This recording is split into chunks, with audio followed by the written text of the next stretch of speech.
سکیں۔ رسول پاک صلی اللہ علیہ وسلم احساس والے نبی ہیں، اور احساس حضور نے امت کا کیا، احساس والی زندگی گزاری، ہر لمحہ محبوب پریشان رہے۔ یہ تھوڑا عرصہ پہلے ڈاکٹر ہارون صاحب مسلمان ہوئے ہیں، اور ابھی انہوں نے 2-3 کتابوں کا انگریزی میں ترجمہ کیا ہے، اور بھی کچھ کتابوں پہ وہ کام کر رہے ہیں۔ ہالینڈ کے رہنے والے ڈاکٹر صاحب ہیں۔ توجہ ہے میری بات پر آپ عزیزوں؟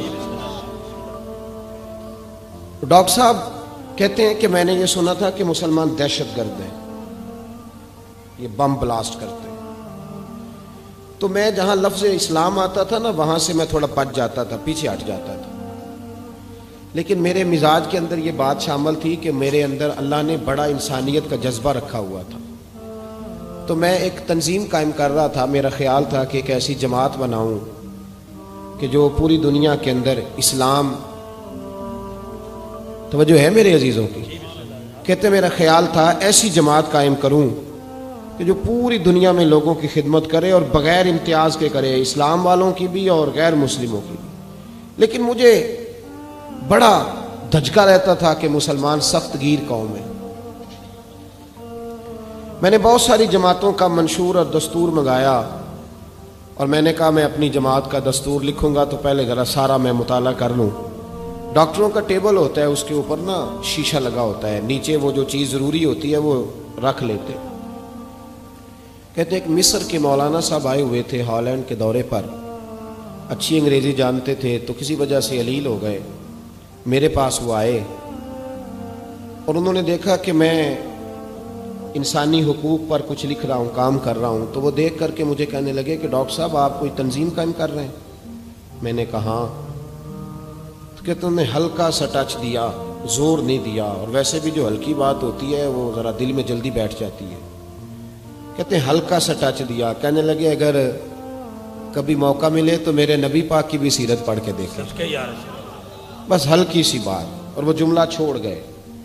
اعلیٰ حضرت فاضل بریلوی علیہ رحمہ نے لکھا ہے ضروری نہیں کہ تم جو کہہ رہے ہو وہ منوا کے اٹھو، لیکن میسج ضرور چھوڑ دیا کرو۔ جب انسان کے ذہن میں بات ہوتی ہے یہاں سٹاک ہوتا ہے جب بات کا، تو جب وہ کام کرنے لگتا ہے تو ایک دفعہ وہ بات سامنے ضرور آتی ہے، کہہ دیا کرو۔ انہوں نے کہہ دیا کہ ڈاکٹر صاحب ایک دفعہ حضور کی سیرت بھی پڑھ لیں۔ کہتے ہیں میرے ذہن میں بات بیٹھ گئی، مصروف آدمی تھا، زیادہ تو نہیں میں مطالعہ کر سکتا تھا، لیکن میں ایک دن 10 منٹ گھر میں ملے تھے تو میں کمپیوٹر پہ بیٹھا، اور میں نے کہا کہ انگریزی میں جو کتابیں حضور سید عالم صلی اللہ علیہ وسلم کی سیرت کی ہیں ان کو ذرا دیکھتا ہوں۔ تو فرماتے ہیں کہ میں نے نیٹ پہ سرچ کیا، پہلی حدیث آئی اور میں کلمہ پڑھ کے مسلمان ہو گیا۔ حدیث کہاں ہے؟ سبل الہدی والرشاد میں بھی ہے، کنز العمال میں بھی ہے، مسند احمد میں بھی ہے، ابن اسحاق میں بھی ہے، ابن اشام میں بھی ہے، اور شاید سیرت کی تمام کتابوں میں آپ کو روایت مل جائے۔ نبی پاک صلی اللہ تعالی علیہ وسلم کی حدیث اور روایت کرتے ہیں حضرت سلمان فارسی رضی اللہ تعالیٰ عنہ، اور ساتھ ہیں سیدنا بلال حبشی رضی اللہ تعالیٰ عنہ۔ فرماتے ہیں ہم گھر سے نکلے، حضور نے فرمایا ذرا جلدی چلو ایک ضروری کام ہے۔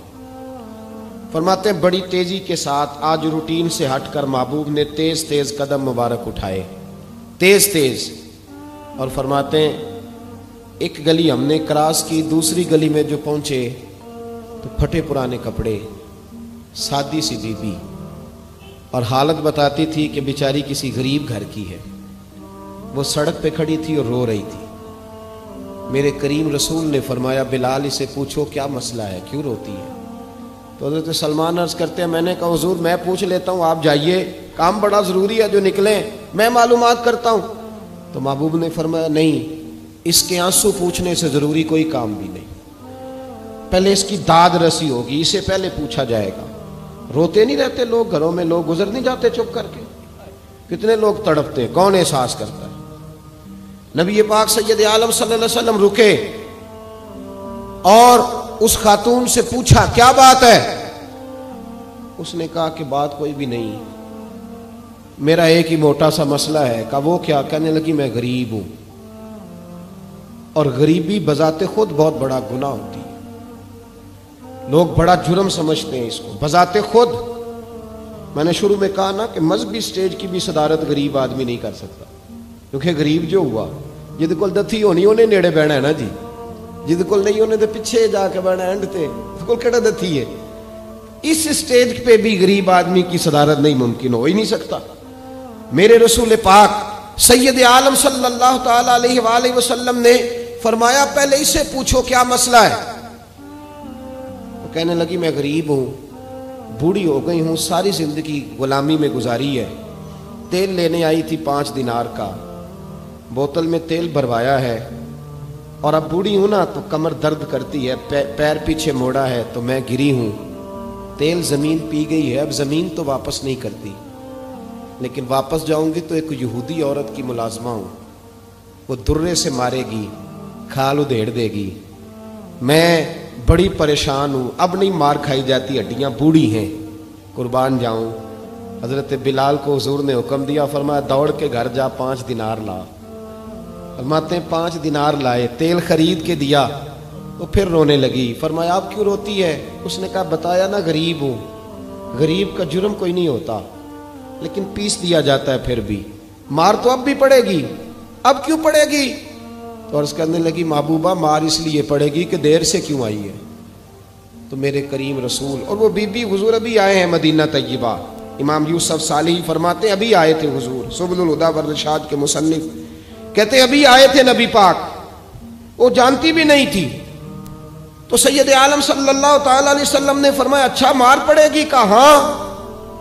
او بھائی کونسلر جو کل آپ کو کہہ رہا تھا نا میں آپ کا خادم ہوں, کونسلر بے گناہ, بلکہ ہمارے SHO صاحب اگر چودھری پہ پرچہ آ جائے تو اس کو ٹیلی فون کر کے پوچھتے ہیں صاحب جی تہاڈے خلاف درخواست آئی ہے, کی کرنا ہے؟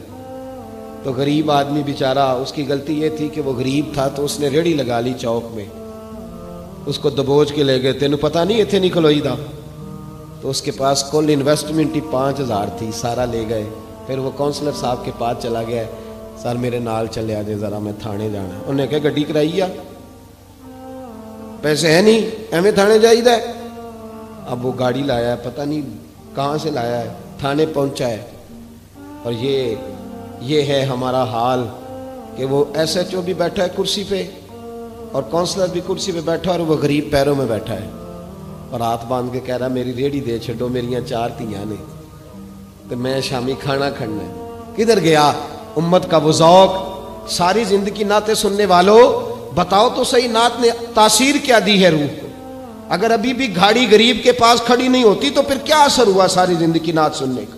میرے مصطفیٰ کریم سید عالم صلی اللہ تعالی علیہ وسلم نے فرمایا اس خاتون سے یہاں کونسلر ساتھ نہیں جاتا, کہتا ہے کر دیا ٹیلی فون, سویرے 9 بجے پہنچ جانا. پر کائنات کی سب سے معزز شخصیت حضرت سیدنا بلال حبشی رضی اللہ تعالیٰ عنہ فرماتے ہیں میرے نبی پاک نے فرمایا بی بی چل میں تیرے ساتھ چلتا ہوں. گویا اللہ کی ساری رحمتیں اس کے ساتھ ساتھ چلنے لگی. اور آگے آگے نہیں, ساری کتابیں پڑھ لو, وہ پھٹے پرانے کپڑوں والی بی بی آگے آگے اور اللہ کے کریم رسول پیچھے پیچھے. ساری گلیاں اس نے پھرائی, مدینے کی صحرا آ گیا. ایک دروازے پہ دستک دی, سے مالکن آئی. وہ بی بی بعد میں کہتی ہے میں بھی بڑی ڈاڈی تھی, طاقت ہی نہیں تھی میرے سامنے کو کھڑا ہو سکے, لیکن جب میں باہر نکلی تو میں نے نور کے حالے میں لپٹی ہوئی ایک عظیم ہستی کو دیکھا. فرماتے محبوب کے گورے چٹے رنگ کے اوپر کالی زلفیں اور محبوب پاک کی مقدس آنکھیں جب تک بات کرتے رہے نظریں زمین پہ جھکی رہی. شرم و حیا والے رسول نے بڑے میٹھے, بڑے دھیمے, بڑے خوبصورت لہجے میں کہا. بریلی کے امام فرماتے ہیں نیچی نظروں کی شرم و حیا پہ درود. بڑے دھیمے لہجے میں فرمایا تیری نوکرانی ہے تیری. عورت کہتی ہے میں تو حضور کے جلووں میں محو ہو گئی کہ سادگی میں اتنا حسن میں نے دیکھا ہی نہیں, تیری نوکرانی ہے. کہا ہاں. تو میرے محبوب نے فرمایا بیچاری کی غلطی کوئی نہیں, اسے مارنا نا, اس سے تیل گر گیا تھا, نیا خریدتے دیر ہو گئی, رو رہی تھی تو میں سفارش کرنے آیا ہوں. وہ خاتون کہتی ہے کسی کی نہیں مانی تھی, پر محبوب کے جملوں میں تاثیر اتنی تھی ککھ سواد نہیں مشری اندر, اساں کھنڈا بھی چکھ ڈٹھیاں, انہاں ساریاں شیواں نالوں گلاں سجن دیاں مٹھیاں.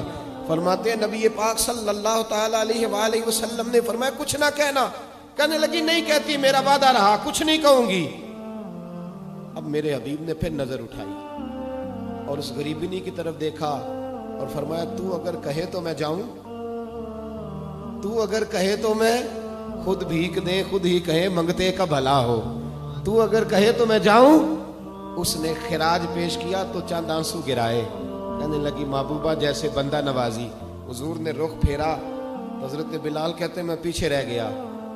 میں پیچھے رہ گیا تو وہ دونوں بیبیاں دوڑ کے میرے پاس آئیں. کہنے لگی بتا تو صحیح ہے کون، یہ بتا تو صحیح کون تھے. تو حضرت بلال کہنے لگی تم نہیں جانتے.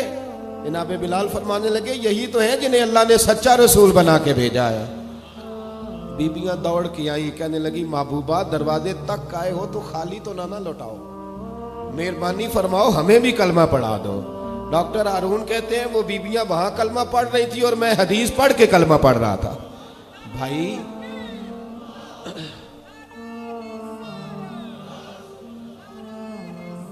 اگر دولت احساس ہے نا پھر تو زندہ ہے. جو زندہ ہوتا ہے اس میں لچک ہوتی ہے، جو مر جاتا ہے وہ اکڑ جاتا ہے.